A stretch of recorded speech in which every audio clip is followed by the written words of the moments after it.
Nggak tahu nak nengok. Mobil aku tahu dekat dengan dia. Sampai terbaring di situ. Gila terbaring-baring orang tua, anak kecil. Orang lari kah?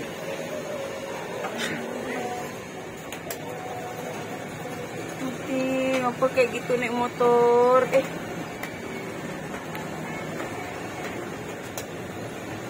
Ya, tabrakan ya teman-teman di Jalan MT Haryono, kilometer 4, persis di depan Toko Putra Mandiri.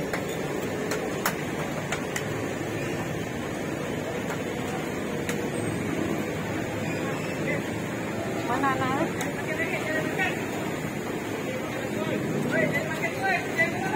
Bukan anak, kira anak dari itu.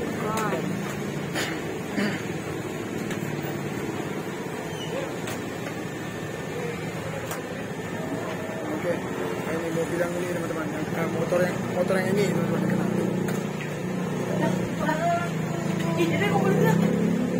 Senggol kayaknya.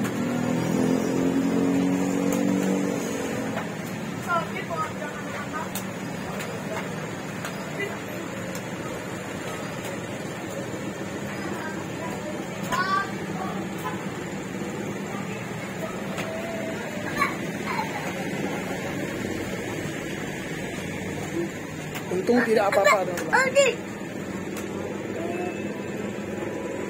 Kemungkinan kakinya sakit nih teman-teman tuh. Nah itu.